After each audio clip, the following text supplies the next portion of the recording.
వాకింగా వాకింగా అబ్బా అబ్బా ఏం రియాక్షన్ రా వాకింగ్ అనగానే నెక్కబడుచుకో. పద కృషక్ ఎక్కడికి వెళ్ళింది చూద్దాం, పద బయటకు వెళ్దాం రా. పద లీష్ ఏది, ఇదిగో నీ లీష్ చూడు ఇక్కడే ఉంది. లీష్ తీసుకో గును. ఈ లీష్ ఒకరోజే చెడ్డాడు అవుతాడు. గును బాబు డబ్బులు ఇచ్చామనుకో రోజు చెడ్డాడు అడిగితే అంతేగా. లీష్ ఏదా ఏం మెరిసిపోతున్నాడు రా బోను, ఏం మెరిసిపోతున్నాడమ్మా బోను. వేసేసా వేసేసా చాలు వెళ్దాం. కమ్ లెట్స్ గో వెళ్దాం. టైం ఎంత అయింది, ఎంత అయింది? ఇంకా 5 కూడా అవ్వలేదు. ఎందుకంత ఆత్రం నీకు? ఏదో అలారం అన్నా కాస్త లేట్గా మోగిద్దిరా. నీ వాకింగ్ టైం టెన్షన్గా అది అసలు ఎవరో నీకు చెప్పినట్టే 5 అయిపోయింది పదా ఇల్లు అని చెప్పి ఆ లెవెల్లో ఇసుకిస్తున్నావు నన్ను.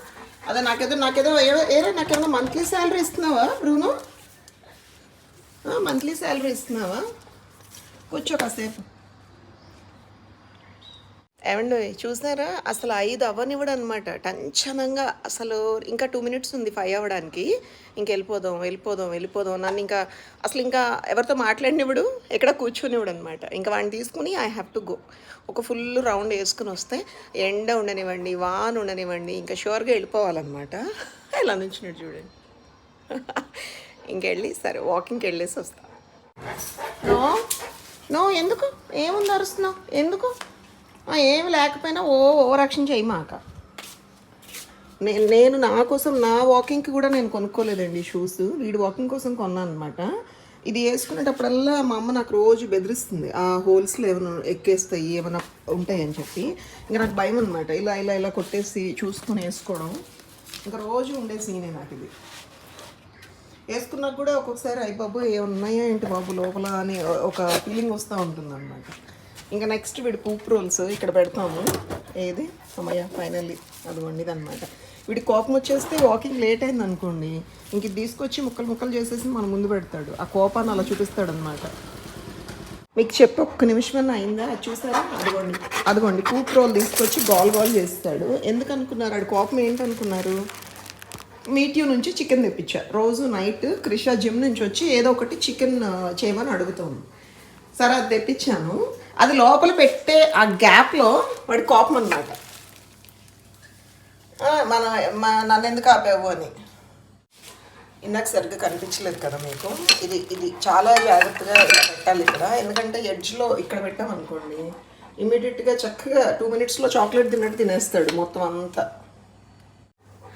మమ్మీ వీడి వాకింగ్కి వెళ్తున్నాను, అది మీట్యూ ప్యాకెట్ అక్కడ పెట్టా, తర్వాత క్లీన్ చేసేసుకో, లేదంటే నేను వచ్చాక చేస్తాను. ఓయ్ ఏంటది వద్దా, వాకింగ్ వద్దా? అదిగోండి చూడండి, ఈ రకంగా ముక్కలు చేస్తే నాకు తెలియదు. ఓకే గో వెళ్ళు వాకింగ్ వద్దేమో ఆడుకో వెళ్ళు, నేను తీసుకెళ్ళను. నో తీసేస్తున్నా, షూస్ కూడా తీసేస్తున్నాను. వెళ్ళి రాను నేను. గో గెట్ లాస్ట్, రాను ఇంకా కూర్చో. ఏం చేస్తావు? అదిగోండి ఇంకా పిచ్చిగా చించేస్తాడు రోల్ అంతా. కర్ర ఏది మమ్మీ? బెల్ట్ తీసుకురా, బెల్ట్ తీసుకురా. అల్లరే లేవు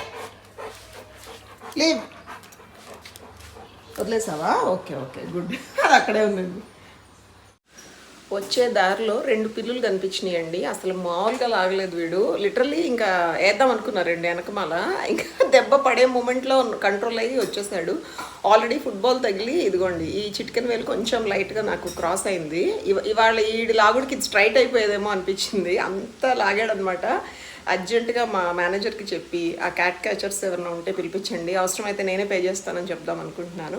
అండ్ అది పక్కన పెట్టేస్తే చికెన్ కడిగేసిందండి మమ్మీ. సో చికెన్ అయితే చేసేస్తున్నాము నైట్ డిన్నర్ కోసం. ఇది ఇంకా ప్రతిరోజు ఏదో ఒకటి ప్రోటీన్ డైట్ కావాలని ఇంకా క్రిష్ గార్డ్ అస్సలు ఊరుకోదు, తన కోసం చేస్తుంది. సో నా స్టైల్లో గ్రేవీ ఎక్కువ వచ్చే కర్రీ ఎలా చేస్తానో అలా చూపించేస్తాను, చూసేయండి. నచ్చితే మీరు కూడా చేసుకోండి. ఫస్ట్ అయితే కొంచెం ఆయిల్ వేసుకుని, మామూలుగా ఉల్లిపాయ కట్ చేసే ఉంటుందండి మా ఇంట్లో. సో ఇప్పుడు నా చేతితోటి ఇట్లా 3 సార్లు ముప్పావు కేజీ అనమాట. ఒక పావు కేజీ గ్రూనక్ పక్కన పెట్టాను. ఒక 3 గుప్పట్లు ఉల్లిపాయలు వేసాను. ఒక 2 మంచిగా పండిన టమాటాలు వేసి దాంట్లోనే ఒక 2 చిన్న స్పూన్స్ ఉప్పు, కొంచెం పసుపు వేసానండి. ఇది మగ్గిన తర్వాత ఇందులో అల్లం పేస్ట్ ఇంకా పెరుగు వేసి మిక్సీ కొట్టేసుకుంటాను నేను. అల్లం కూడా ఫ్రై చేస్తాను, చూడండి. సో ఈ స్టేజ్లో అల్లం వేస్తే ఏమవుతుందంటే అడుగంటుందండి, అంటే పచ్చి వాసన పోతుంది కానీ అడుగంటేస్తుంది. ఇవి ఫ్రై అవ్వవు ప్రాపర్గా, నాకు అలా ఇష్టం ఉండదు. ఈ ఆనియన్ టమాటా మంచిగా ఫ్రై అయిన తర్వాత అల్లం వేసి ఒక 2 నిమిషాలు ఫ్రై చేసేసి తర్వాత మిక్సీ వేసుకుంటాను అనమాట. మా కౌశిక్ గడికండి, వాడికి రోజు బాక్స్లో ఏదో ఒక గింజల కర్రీస్ పెడుతూ ఉంటాను. వాడు కూరగాయలు తినడం అనమాట. సో ఇదేంటో తెల్లగా డబల్ బీన్స్ అని చెప్పి దొరికింది. 200 గ్రామ్స్ ఎంత 60 రూపీస్, కానీ నాకు 53 ఎంతో పడిందండి. ఇవి ఎంతసేపు నానబెట్టి ఎలా వండాలో తెలీదు. ఫస్ట్ టైం ట్రై చేస్తాను, మేబీ రేపు చేస్తాను. ఇప్పుడైతే వద్దు, రేపు వాడు ఎగ్ ఫ్రైడ్ రైస్ అడిగాడు అనమాట. చేసినప్పుడు చూపిస్తాను మీకు కూడా. ఇదిగోండి, నైట్ డైట్లో మళ్ళీ అన్నాలు తినరు. సగం మంది అన్నాలు, సగం మంది కింద. సో ఇది ఎక్కువ అంటే నానితే ఓకే బాగానే ఉంటుంది. నాని టైం లేదు అంటే 1కి 3 చప్పున వాటర్ వేసి ఒక 10 మినిట్స్ అట్లా నానబెట్టేసి ఉడికించేసుకోండి, సరిపోతుంది. చాలు మమ్మీ. ఇప్పుడు దీనికి మామూలుగా 3 అంటే 1.5 గ్లాసు, ఇంచుమించు 2 గ్లాసెస్ పోసినా ఓకే. ఒక్క 5 నుంచి 7 మినిట్స్లో ఉల్లిపాయ చక్కగా మగ్గిపోతుందండి. లైక్ టొమాటో కూడా మెత్తబడింది. నేను ఇక్కడ పసుపు వేసాను కాబట్టి ఆ మధ్యలో ఉన్న పోర్షన్ అట్లా ఎల్లోగా కనిపిస్తుంది. అండ్ ఎడ్జెస్ వచ్చేసి బాగానే కొంచెం అట్లా ట్రాన్స్పరెంట్గా అవుతాయండి ఆనియన్స్. ఈ స్టేజ్లో మీరు అల్లం వెల్లుల్లి పేస్ట్ వేసుకుని ఒక 2 మినిట్స్ ఆ పచ్చివాసన పోయేదాకా అలా మిక్సీ చేసి ఫ్యాన్ కింద ఆరపెట్టేసుకుని మిక్సీ జార్లో మనం వేసుకున్నప్పుడు పెరుగు అనేది యాడ్ చేసుకోండి. నేనైతే ఇంట్లో తోడబెట్టిన పెరుగు, లేదంటే మనం ఈ మిల్కీ మిస్ట్ ఎక్కువగా తెప్పిస్తూ ఉంటాను, అది కొంచెం బాగుంటుంది, ఫుల్ క్రీమీగా. అది వేసుకుంటా ఇలాంటి నాన్ వెజ్ గ్రేవీస్కి కానీ ఏదైనా పెరుగు వేసి వండే కూరలు దేనిలోకైనా కూడా. ఇంకా పెరుగు చల్లగా ఉంటుంది కాబట్టి ఇది కొంచెం గోరువెచ్చగా ఉన్న మిక్స్చర్ సరిపోతుంది అనమాట, బ్యాలెన్స్ అవుతుంది టెంపరేచర్. సో ఆ గ్రేవీ తోటి చికెన్ అనేది ప్రిపేర్ చేస్తూ ఉంటాను. అందుకే అంత గ్రేవీ వస్తుంది జనరల్గా కూడా. సో మీరు అడుగుతూ ఉంటారు కదా ఇంత గ్రేవీ ఎలా వచ్చింది అంటే, నేను రెగ్యులర్గా చేసే పద్ధతి మామూలుగా మా చిన్నప్పుడు అమ్మ వాళ్ళు చేసే స్టైల్ ఏంటంటే, ఈ ఉల్లిపాయలే చాలాసేపు వేయించేసి మెత్తగా చేసేసి టమాటోలు కూడా చాలా సన్నగా కోసి కలిపేవాళ్ళు, లేదంటే టమాటా ఒక్కటి మిక్సీ వేసేవాళ్ళు అండి. బట్ నేనైతే ఇంకా ఉల్లిపాయ టమాటా అన్నీ కూడా వేయించేసి మిక్సీ వేసేస్తాను. పన్నీర్ కర్రీ కూడా ఇలాగే చేస్తుంటాను, చికెన్ ఇలాగే చేస్తుంటాను. సో రెగ్యులర్గా మష్రూమ్ ఇలాగే చేస్తాను, ఎగ్స్ ఇలాగే చేస్తాను.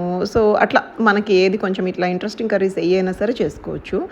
అండ్ మర్చిపోయాను అన్నట్టు ఏమంటే, ఇంట్రెస్టెడ్ పీపుల్ జీడిపప్పు వేసుకుంటే ఇంకా రిచ్గా ఉంటుంది ఆ కర్రీ. అంటే జీడిపప్పు నీళ్ళలో నానపెట్టుకుని ఆ ఉల్లిపాయ టమాటోలు వేగేటప్పుడు ఆ జీడిపప్పులు కూడా అందులో వేసేసి మీరు కనుక ఫ్రై చేసేసి మిక్సీ వేసుకుంటే ఎక్సలెంట్గా ఉంటుంది.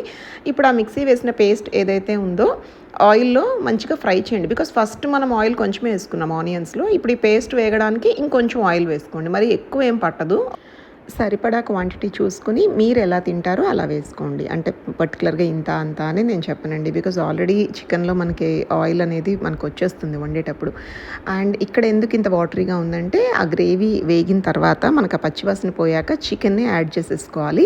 ఆ ముక్కలు మునిగేంత వరకు వాటర్ వేసుకోండి. కిచెన్ ఉందండి, సాయంత్రం 6 అవుతుంది, ఇలా కారిపోతున్నాయి లోపల వీప్ మీద అదంతా, అంత చెమటలు అనమాట. మీ పరిస్థితి కూడా అంతేనా?